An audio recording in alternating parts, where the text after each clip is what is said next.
Curious George in the Snow.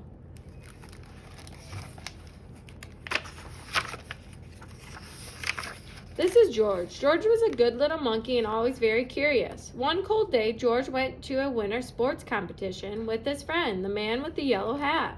They were outside all morning and wanting to warm up with a hot drink. At the ski lodge on top of the mountain, the man said, "George, why don't you wait at this table while I get some hot chocolate? I'll be right back, so don't get into any trouble."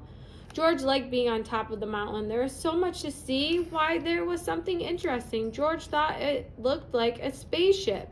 He was curious. What was a spaceship doing on a mountain? George forgot all about waiting for the hot chocolate and climbed in. A man in a racing suit saw him and said, "What are you doing in my sled?" He tried to stop George, but it was too late. The sled shot down the mountain with George inside. "There's no spaceship," thought George. "This is a rocket." "Stop that monkey," the man yelled, but George could not stop, and there was no one to stop him as he sped faster and faster through the snow. Suddenly, the sled slipped sideways. George didn't know how to steer. The sled switched through some trees and whacked into a pole. Luckily, George was not hurt, but this was not where he was supposed to be. Now, how would he get up the mountain? George looked at the sled. It was stuck by the pole. He looked up the pole. Now he could see how a little monkey could get to the top of the mountain. George climbed the pole and, with an empty seat, came close enough. He jumped.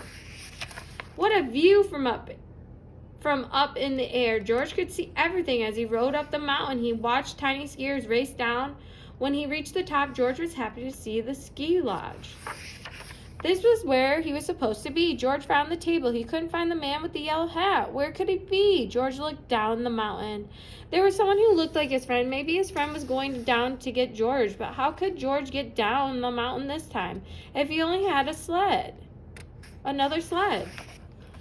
Why, here was a monkey-sized sled. George took the sled down and gave himself a push. The sled was quick to pick up speed on the steep mountain.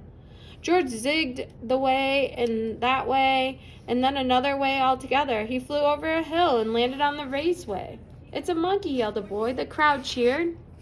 "Look out, little monkey," someone yelled from the crowd, but George was going so fast that the wind roared in his ears and he could not hear. But George could see. He saw a skier right in front of him. Could he stop? No, the crowd gasped as George crashed into a skier and flew up in the air. The skier went tumbling and his ski snapped right in half when George came down. He landed on the broken ski and he kept going. The crowd was amazed. What was he doing? They asked. Is he skiing? Is he sledding? Is he surfing in the snow? Said a boy. George sailed down the mountain and came to a smooth stop. What a show! The crowd cheered as George took a bow. No one had ever seen skiing like this before. When the skier arrived, everyone was glad to see that he was not hurt. They cheered for him, too. Soon the man with the yellow hat arrived. He was glad to find George. George was glad to finally find his friend. The man with the yellow hat made his way through the noisy crowd to apologize to the skier. "I'm sorry George caused so much trouble," he said. "That's okay," said the skier.